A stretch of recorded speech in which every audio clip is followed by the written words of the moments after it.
Konnichiwa! This is my fox, this is my hippo, and this is going to be my book haul.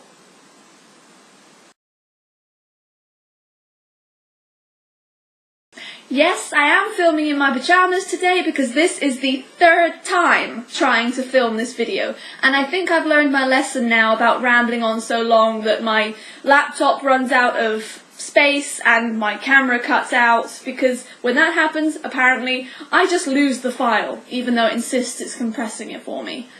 Liar. A couple of days ago I went to Book Off for the first time in 2014, and since I'm leaving Japan for good in April, I've decided that I should probably take a few Japanese language books back with me, since they'll be harder to get hold of wherever I end up next. I know I said in my 2014 bookish resolutions that I'm only allowed to buy 10 physical books this year, but what I didn't mention is that I'm not including Japanese language in that, because that's kind of educational for me, since I study Japanese, or I have studied Japanese, and once I leave I don't want to forget it. So this is educational. It's educational. Starting off with manga, aka Japanese graphic novels, I decided to pick up Kimi ni Todoke, or From Me to You, which is a very sweet shoujo manga about a girl called Sawako, who is very misunderstood by her classmates because she's so shy, cripplingly shy, and she can't really smile very well because she's so awkward. All she ever manages is a really sort of sinister grimace, and she lurks around on the periphery of everyone else's life. Because of that, her classmates have started calling her Sadako, and if you've ever seen the horror film The Ring, Sadako is the girl with the long black hair in the white nightdress who haunts the film, and they've called her that, which is really sad because she's so sweet and she's so pure. This is the first shoujo manga where actually I think I'm in love with the girl. She's so cute, and of course she begins to come out of her shell a bit, she begins to make some friends, she begins to finally make some headway with Kurehara-san, who is the most popular boy in her class, and who's also very sweet himself. If you can get your hands on this, and it is available in English, published by Viz Media, I really recommend this. I picked up volumes 1, 2, 3, 4, 8. 5, 6 and 7 weren't nice enough, so I skipped them and I'll get them later. So this is 8, 9, 10, 11, 12, and I don't actually know how long the series is. This isn't all of it, that's for sure, but is it finished? I really hope it's finished so I can take it home with me. Next up I have a slightly more grown-up shoujo manga. This is called Happy Mari, or Happy Marriage, and I've had a bit of a fail with this because I was in Book Off and I thought, oh, I'll pick up Happy Mari, and I thought I had volume 1 on my shelves, so I thought, right, buy 2 and 3, and I swear I had volume 2 in my basket, but I've come home with only volume 3, and then on my shelves I find that I have volume 5 in fact, and not volume 1, so that was a bit stupid, but I'll go back and I'll get the others. This manga is basically about two people who get married for convenience and love forms after the fact. This girl agrees with this guy's grandfather to marry him, and the grandfather will in turn help her father, who is in financial straits. I love this couple. They're so cute together because they're so obstinate and they're so resistant to falling in love with each other, despite the fact that they're obviously meant to be. Next, get ready for a very long title. This is Urageri wa boku no namae o shiteru, which is Betrayal Knows My Name. And I'm struggling to remember why I convinced myself to pick up volume 1 of this, because I've seen the anime and it was the biggest non-event of the year. I watched it because I loved this guy here, Luca, and basically I liked him because he didn't say very much, and all the male characters in the anime that did say something were basically talking about their feelings and how they felt so sorry for Yuki, who was basically their sacrificial lamb, and healed their pain and bore their burdens, and oh my god, shut up. Basically, I picked this up because I do really like the premise. I like the fact that this guy here was a woman in his previous lives. All his previous incarnations, he was a woman. In his most recent past life, he was actually in a relationship with Luca, who is a demon and his sworn protector. Luca betrayed his demon clan to be with her, as he was at the time. And the battle between good and evil in this book is against the demons. So that was interesting, and like I said, I really liked Luca, but I won't be buying the rest of the series. I shouldn't really have bought the first one either. I finally picked up the first volume of Gintama after much prodding from my friends. I have no idea what this is about, I just know that it's obscenely popular here, and the cover looks fun. I don't really like the art, some of the faces are too round. I'm not into round faces. It makes them feel dated. I also picked up volume 1 of One Piece, and this is even more insanely popular, with so much character memorabilia. I feel like I should know a lot more about this series than I do. In fact, I have no idea. It seems quite piratey, with the skull and crossbones on the front there.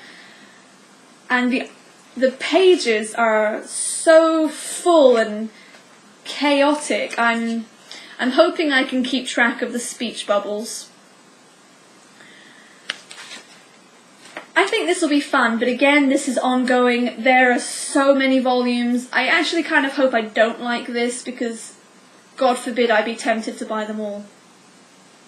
I also picked up the deluxe volume 1 of Hanayori Dango, or Boys Over Flowers. This series is a major part of my love for Japan, because when I first saw the live-action TV series, I fell in love. It was so wonderful, and I've since watched the Taiwanese version and the Korean version. The Korean version is my favourite, and now I also want to go and live in Korea and learn Korean, so that's pretty much all it takes for me to decide to up sticks and study a language. This is about a girl who attends a very elite school with all rich people, and she manages to sort of fly under the radar for a long time, but one day she just can't hold her tongue, and she defends her friend against one of the F4, the Flower 4, which are the 4 most powerful and most handsome men at the school, and she most particularly offends their leader, Domyoji, and that is the beginning of an amazing story that I'm not going to tell you anything else about. I know it sounds corny, but there is something about this that just draws everyone to it. I don't know anyone that hates this series, so corny or no, it's beloved for a reason. Lastly, from manga, I picked up this, and I want you to survey the glory. Look at the smoke coming out of his gun. Look at it. I feel like I need alone time with this because it's so gorgeous. This is Sayuki Reload Blast, which is the most recent story arc in the Sayuki series. It started with Gensomaden Sayuki, then Sayuki Reload. There's also a prequel series called Sayuki Gaiden, but this is Sayuki Reload Blast. I'm so excited about this. This man here is called Sanzo, and he is the highest Buddhist priest in the land, and yet he smokes like a chimney, drinks like a fish, and he kills pretty much anyone that annoys him.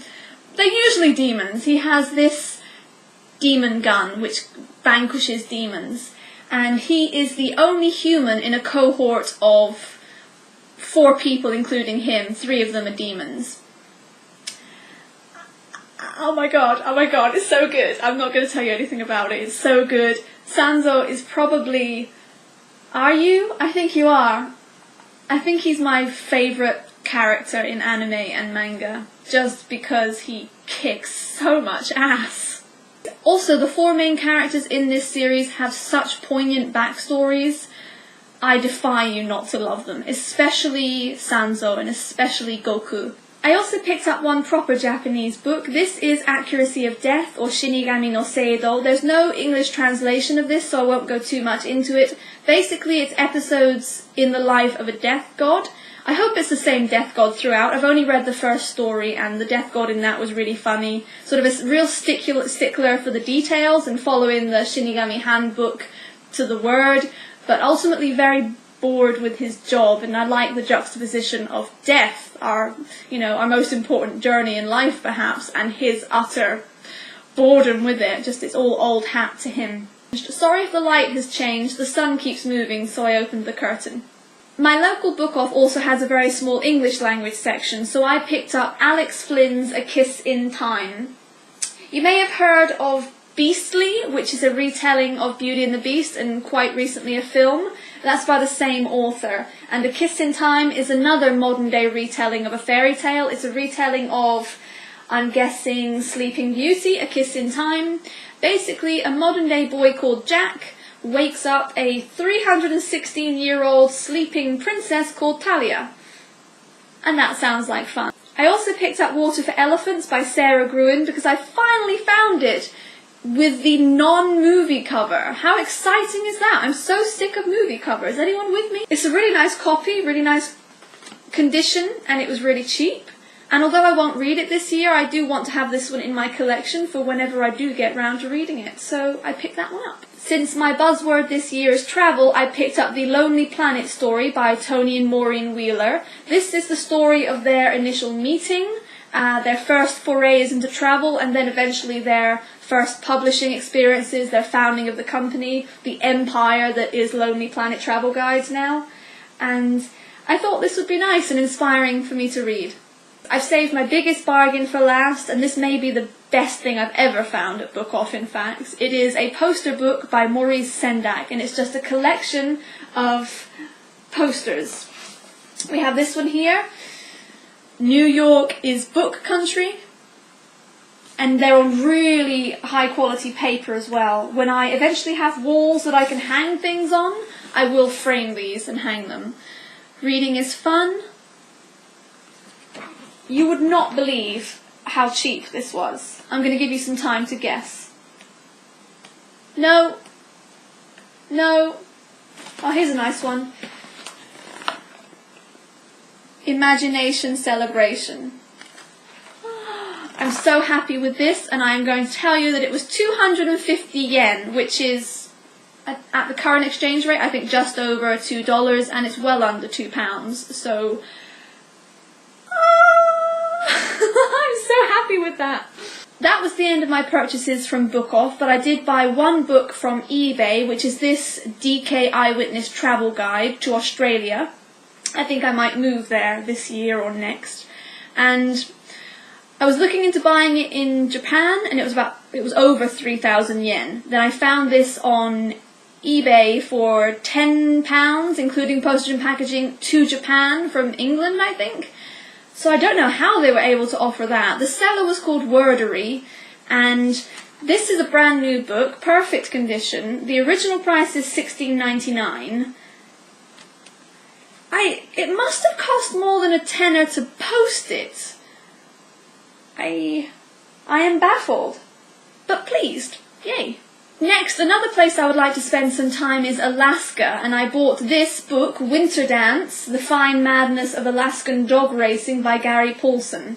I've always had an interest in the Iditarod dog race, and if I possibly can, I'm thinking I might try to watch it next year. I think it's in February, and I would also like to stay there for a while to research and write. And I bought this. It's second-hand and used quality, but it has good reviews on Amazon, and it's basically about a man and his experience with his dogs and his second Iditarod race. It's non-fiction. Next, I have another 3 books from Amazon. I bought this book here. It's The Thought That Counts, Why Mind Over Matter Really Works by David R. Hamilton, PhD. I haven't read this yet, so I can't comment on it. All I am hoping is that it will make me live a little more consciously, a little bit more in the moment, a little bit more aware of the self-damaging ideas that I have and the actions that I take. I also bought The How of Happiness, A New Approach to Getting the Life You Want by Sonia Lyubomirsky. I pretty much will buy anything that's yellow. Yellow is my favourite colour. yellow has quite a big effect on my mood, so the fact that this was a book about happiness in my happy colour, I had to have it. Again, this is about trying to make life better for yourself, and that's what this whole year is about for me, really, being active and just pursuing whatever I want, even if I'm not entirely sure what it is that I want. I also really like heavy paperbacks that kind of do this. Look how wobbly it is. It's just, I like that. Does anyone else like that? Still somewhat relatedly, I have The War of Art, Break Through the Blocks and Win Your Inner Creative Battles by Stephen Pressfield. Like many other booktubers, I want to be a writer. I have faith in my abilities as a writer. I know that I can choose the right words, put them into a great sentence, into a lovely paragraph, into a beautiful page, into a good chapter. But can I put those chapters into a complete and cohesive plot? There I struggle, because that's a different skill, and I tend to psych myself out before I get to that point. I overthink things too much, and that's resistance. This is what this book does. It kind of speaks about resistance, recognizing resistance, dealing a little bit with resistance, although I wish it had given you a few more ways of dealing resistance. Mostly it just draws your attention to the presence and manifestations of resistance. For example, after reading this, I realized that myself and the many other people who want to write a book but instead have so many ideas that they can never focus on just one, I've realized that that's resistance. We tend to think of that as a good thing. Oh, I'm so creative, I have all these ideas. But actually, that's resistance. Because all those ideas are keeping you from the one idea that you are meant to be completing right now. So I don't know if I can overcome that, but recognizing it is still a step further. As again, I fear the light has changed because I've had to get creative with the curtain. Fortunately, I only have one book left to show you, and it's the only one I paid full price for at a bona fide bookshop here in Japan. It is The Fault in Our Stars by John Green. I have not read any John Green books, but this is so universally loved that I have no doubt that I'm going to enjoy it. It's a cancer book, and deliberately putting yourself through that, I tend to get too attached to characters. In fact, I would say I'm more emotional about fictional worlds than I am about the real one, which is not a good admission, but it is true. Gearing myself up to read this actually reminds me of being at university with a girl called Sally Nichols. We did a master's degree in writing for young people together, and on that course she wrote Ways to Live Forever, and that manuscript was then published and won the Waterstones Book Prize. It is now a movie, and every week I remember workshopping that with her and the others in our class, thinking, I want to read more, I don't want to read more, I want to read more, I don't want to read more, because I knew what was coming. And it's the same reason I've never read Boy in the Striped Pyjamas, even though I own it, a really nice copy of it. Someone spoiled it for me so long ago, I can't put myself through that, but I will put myself through this. I will. In the meantime, you might like to check out Sally Nichols' Ways to Live Forever, and she, in fact, I think was very inspired by Jenny Downham, who was writing about cancer before even John Green was. Plus, I'm in the acknowledgements for Sally Nichols' book, so yeah. But basically what I'm saying is that I will read this at some point. So that was it. Thank you very much for sticking with me until the end. Hopefully none of these files disappear, or I shall be a word I'm not going to say on camera. Thank you very much, and I hope to see you in the next video. Bye bye. You do get a sex scene. I think the first one is in volume 4, or maybe in volume 3, or maybe in volume 5. No, I don't think it was as early as volume 3. Not that you asked me about the sex scene. Not that I'm obsessed with it or anything.